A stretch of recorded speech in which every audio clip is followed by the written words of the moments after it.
On a quiet day in Arkansas, a call came into emergency dispatch that would change a family forever. A frantic voice reported that 2-year-old Ryland Macdonald was unresponsive. By the time first responders arrived, the little boy was beyond saving. At first glance, Ryland's death looked like a tragic accident, maybe a fall, maybe some kind of undiagnosed medical condition. But when doctors and investigators began piecing together the truth, what they uncovered was far darker than anyone expected. This wasn't an accident. This wasn't random. It was the brutal outcome of abuse. Abuse Ryland had endured for weeks, maybe months, before his small body finally gave out. And yet, the investigation didn't begin with the right suspects. Instead of immediately looking at the people closest to Ryland's daily life, police turned their focus on someone else entirely. His grandfather, Fred, a man who adored his grandson, a man who would later sit in an interrogation room, devastated, as detectives push him to confess to something he never did. This is the story of a child's short life cut brutally short. A story about a mother who turned a blind eye, a boyfriend whose cruelty escalated to murder, and a justice system that handed down sentences so light they left the public outraged. And at the center of it all, a 2-year-old boy who never got the chance to grow up. I'm going to take you deep into this case. From the very first suspicions, through the interrogations, the shocking autopsy findings, and the twisted courtroom aftermath.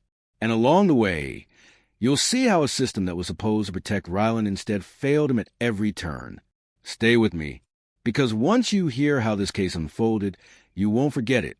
Ryland Macdonald was only 2 years old, but in that short time he had already become the light of his family's life. Described as curious and spirited, he was a little boy who threw tantrums like any toddler, but whose laughter filled every room he entered. To his grandparents, he was pure joy, a gift they loved more than words could say. But behind closed doors, all was not well. His mother, Briana Sawyer, was in a relationship with a man named Gustavo Pereza. Gus was not Ryland's father. He was his mother's boyfriend. And from almost the beginning, people around the family felt uneasy about him. He was controlling, unpredictable, and seemed to resent Ryland's presence. Over time, those uneasy feelings would be proven right. On the day Ryland died, the call came in just like any other emergency. A child unresponsive, CPR in progress. But when doctors and medical examiners examined Ryland's body, they saw something that made their blood run cold. This was no sudden illness, no tragic accident. Ryland's small body told a story of prolonged suffering. Bruises, not just one or two, but layers of them. Some old, some new. Ruptured blood vessels in his eyes, marks across his legs. Injuries no toddler could have inflicted upon himself. It was the kind of evidence no one wanted to believe, but it was undeniable. Ryland hadn't just died. He had been tortured. But here's where the story takes its first devastating twist. Instead of turning immediately to Gus or Briana, investigators turned their attention to Fred Macdonald, Ryland's grandfather. Why? Because in their eyes, the timeline seemed suspicious. Fred had spent significant time with his grandson. He was protective, sometimes overly so. And when a child dies, detectives are trained to look first at those closest to them. Fred was brought into the station. He was sat down in a cold interrogation room. Camera pointed at him. Recorder rolling. And for hours, detectives pushed him. They told him the bruises looked like something an older man might have caused while trying to discipline a child. They asked him if maybe he had lost his temper, if maybe he had held Ryland too tightly, if maybe, just maybe, this had been some kind of accident he was too scared to admit. Fred denied it, again and again. His voice broke as he swore that he loved his grandson, that he would never harm him. At one point, overwhelmed by grief, he pulled out his phone and showed the detectives videos of Ryland, happy, laughing, playing. It was his way of saying, "Look, this is who he was to me. He was my world." But detectives didn't back down.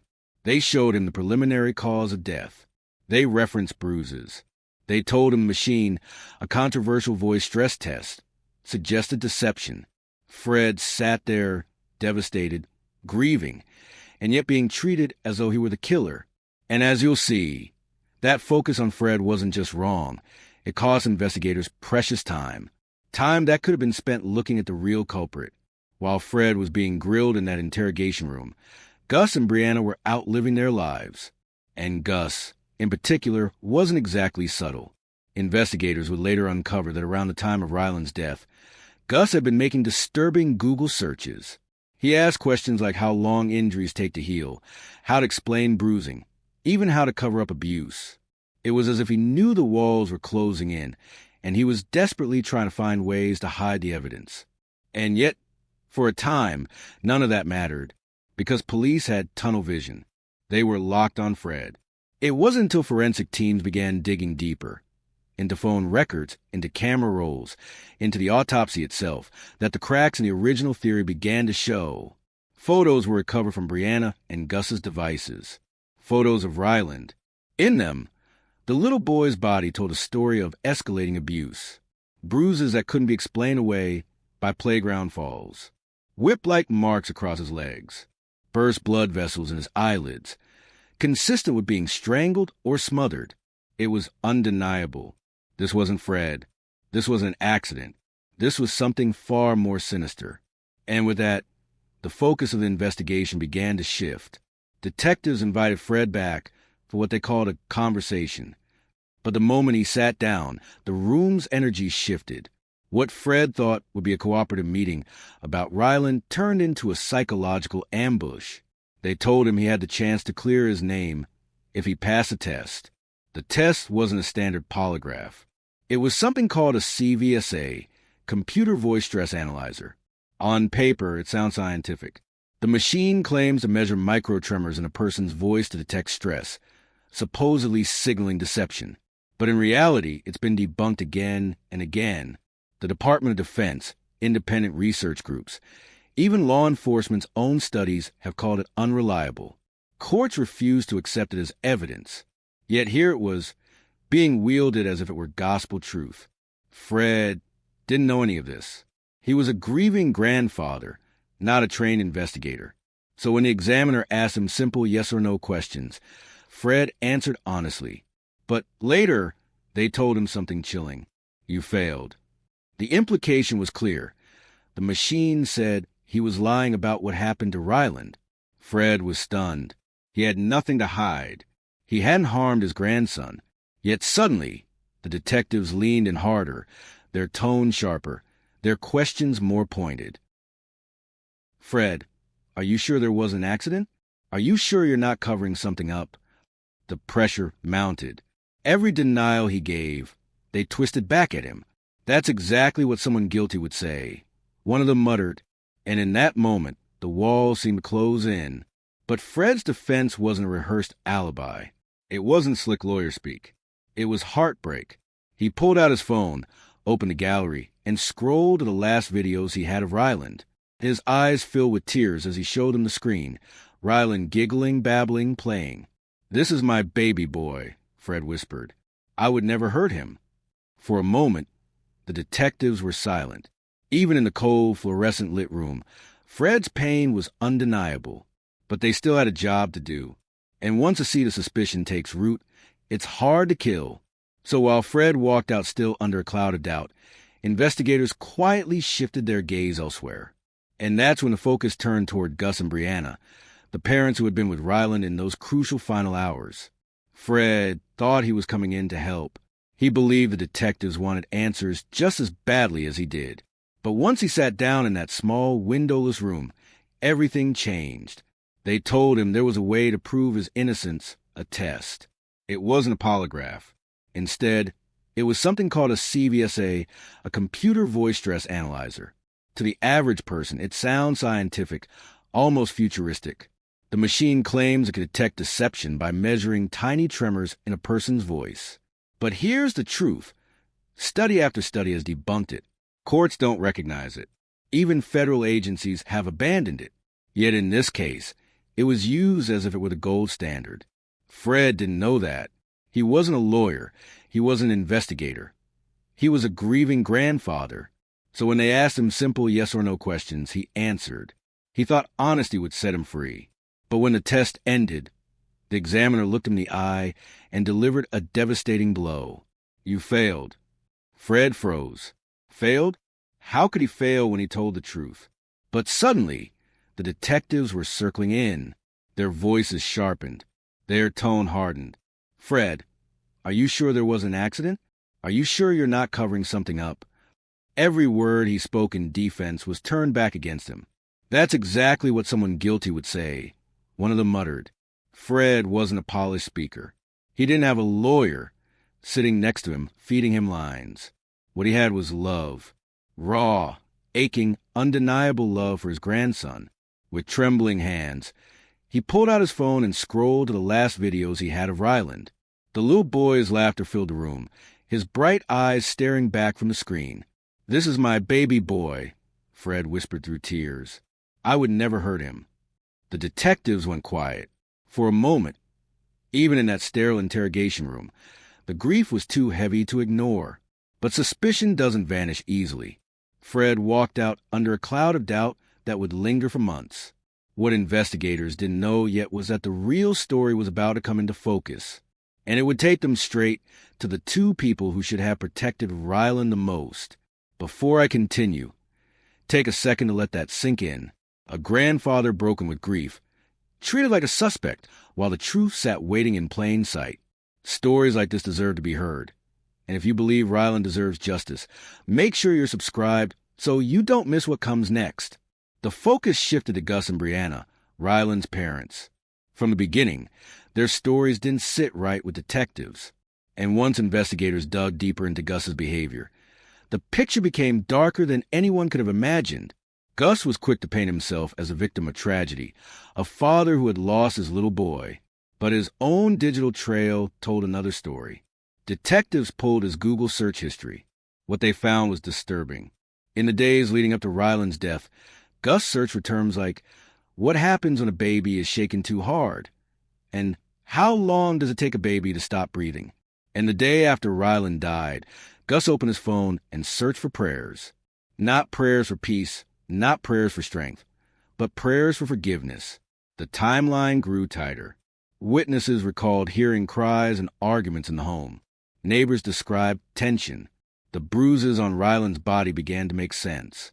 Piece by piece, the suspicion that had unfairly hovered over Fred began to transfer to Gus. The detectives could feel it now. They were closing in on the truth. As investigators zeroed in on Gus, another figure entered the spotlight. Briana, Ryland's mother. From the start, Briana had been defensive, guarded, almost rehearsed. She denied knowing anything about the injuries. She denied seeing Gus lose control. She denied everything.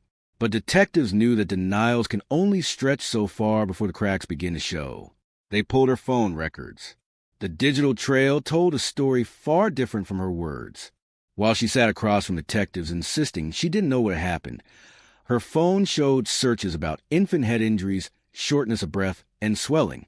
Every keystroke was a silent confession. Every deleted message, another red flag. It became clear that Gus might have been the one who physically harmed Ryland, but Briana knew. She saw the bruises. She saw the warning signs. She heard his cries, and she chose silence. That silence cost Ryland his life. When pressed, Briana repeated the same flat denial. I didn't see anything. I didn't know anything. But the evidence said otherwise.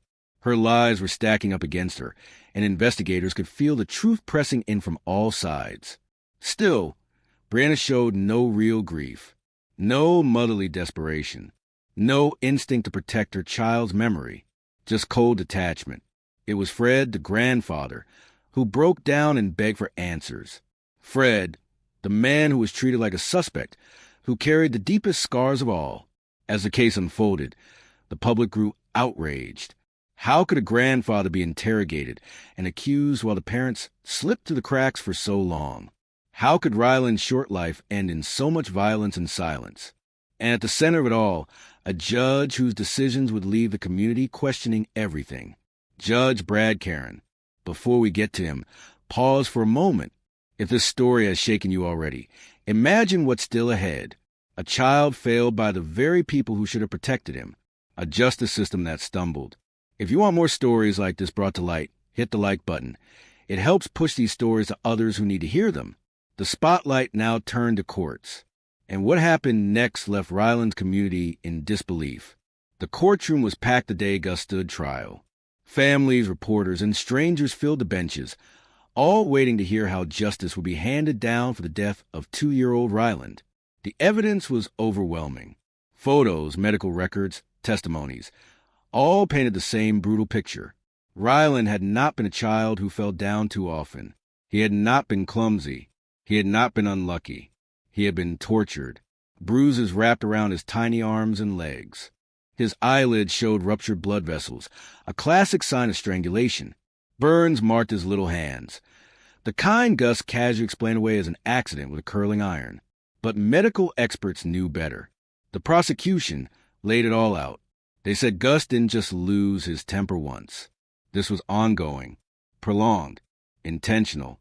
A man who wanted control, and a child who became his victim. Briana, Ryland's mother, wasn't spared from scrutiny either. Investigators revealed that she knew more than she admitted. She had seen the signs, brushed them off, and even misled detectives to protect Gus. But instead of facing murder charges herself, she was charged with permitting abuse and hindering. The jury didn't need long. Gus was convicted of second-degree murder. He was sentenced to 30 years in prison, with the possibility of parole in 20, a sentence that meant he could walk free in his early 50s.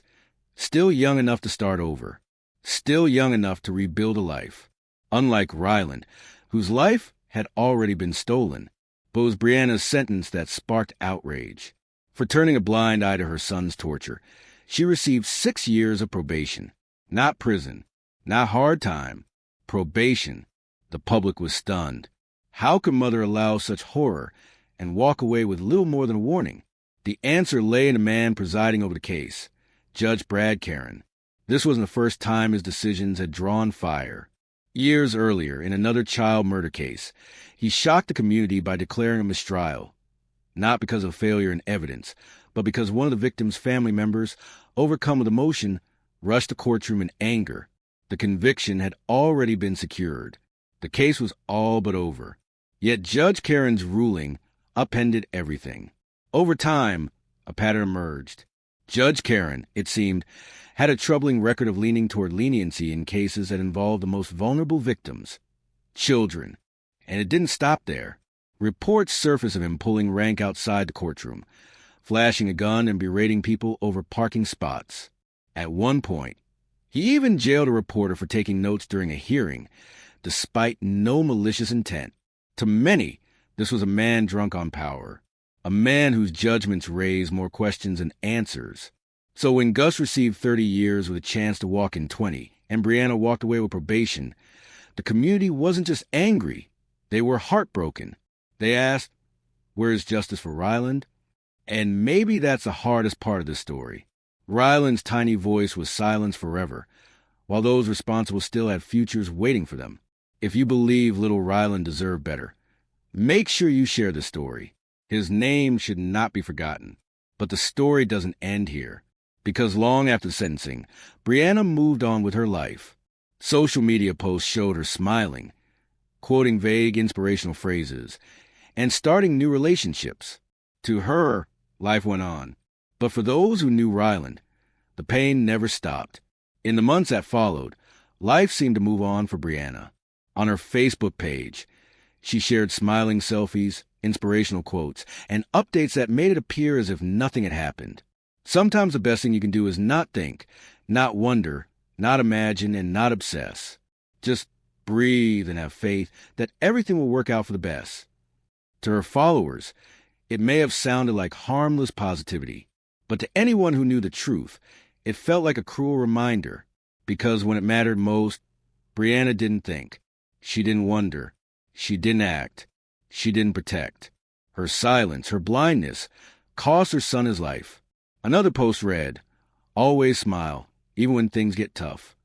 And maybe she could keep smiling after standing by while Ryland was abused and after defending his killer. Maybe she could smile after walking free with only probation while her child lay in the ground. For many, those posts weren't inspirational. They were insulting. They were proof of how little remorse she carried.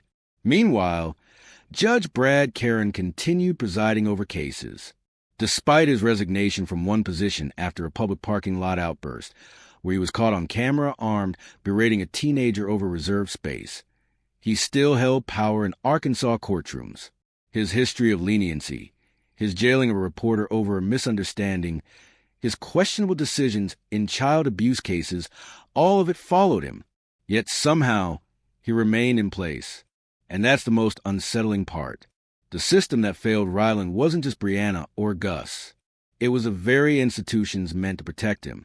A justice system that gave a child killer a chance at freedom. A mother who turned her head.